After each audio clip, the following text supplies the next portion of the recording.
আমাদের এখানে অনুদান কিন্তু প্রযোজকদের সহযোগিতার জন্য প্রযোজকরা পায় না সহজে। এখানে দেখলাম নায়িকা পাচ্ছে, নায়ক পাচ্ছে, ওরা পাচ্ছে, এ পাচ্ছে, ও পাচ্ছে, প্রযোজকরা জমা দিলে ওটা হয় না কেন আমি জানি না। নায়ক নায়িকারা পায়, ওরা তো প্রযোজক না। হতে পারে মনে করো যে একজন নায়ক একজন প্রযোজক সে পাইছে, কিন্তু নায়ক হিসেবে পাইছে, প্রযোজক হিসেবে না, এটা আমরা জানি। তো নায়িকারা পাচ্ছে, প্রযোজককে সহযোগিতা করার জন্য অনুদান প্রথা, তো প্রযোজকরা পায় না। তো আমি 3 বার 4 বার দিয়েছি, আমি তো পাই নাই। তবে এই অনুদানগুলো পায় কেনা? আমি তো বললামই, পায়কাটা তো বললামই, নায়করা পায়, নায়িকারা পায়, অমুক পায়, তমুক পায়। কিন্তু যারা সিনেমা বানায় তারা এই অনুদান পায় না। সিনেমা তো শুধু প্রযোজক বানায় না, সিনেমা প্রযোজনা করে প্রযোজক, সিনেমা বানায়, ডাইরেক্টর সিনেমা বানায়, ক্যামেরাম্যান সিনেমা বানায়,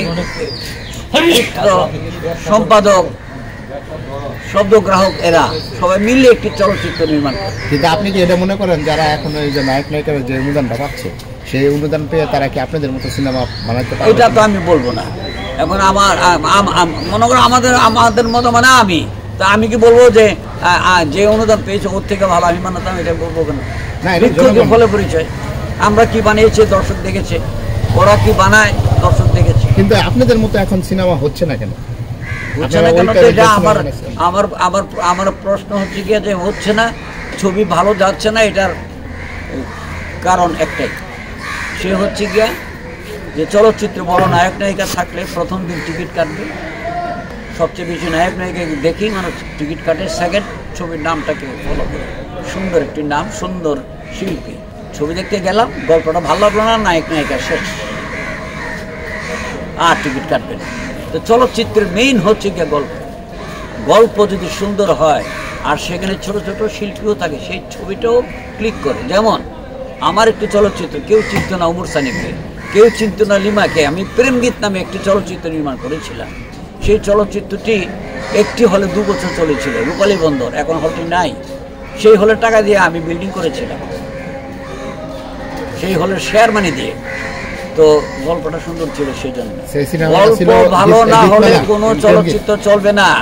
তোমাকে আমি আরেকটা বলি, বাংলা উপমহাদেশের শ্রেষ্ঠ হিরো হচ্ছে, সবচেয়ে বড় কমার্শিয়াল হোক, সব দিক থেকে শ্রেষ্ঠ ছিল দিলীপ কুমার, তারপর অমিতাভ বচ্চন, তারপর উত্তম কুমার, তারপর আমাদের দেশের রাজ্জাক।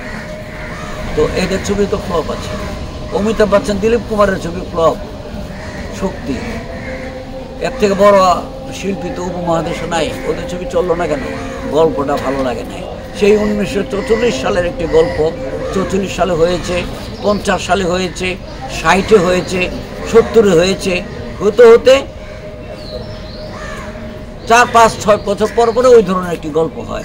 বাবা পুলিশ অফিসার, ছেলে শয়তান, বা ছেলে পুলিশ অফিসার, বাবা শয়তান, বাবা ছেলেকে গুলি করে মেরে ফেলে, বা ছেলে বাবাকে গুলি করে, এইগুলি দেখতে দিতে হয়ে গেছে, ছবি চলে না। ছবির গল্প সুন্দর না হলে কোনো ছবি মানুষ দেখবে না। প্রথম দিন দেখবে যদি শিল্পী ভালো থাকে, শিল্পী আসলো, পর্দায় আসলো, দেখলাম শেষ, এবার ঘটনাটা কি বলো। ঘটনা সুন্দর না হলে মানুষ আর চলচ্চিত্র দেখবে না, ওই ছবি যারা দেখতে চায়।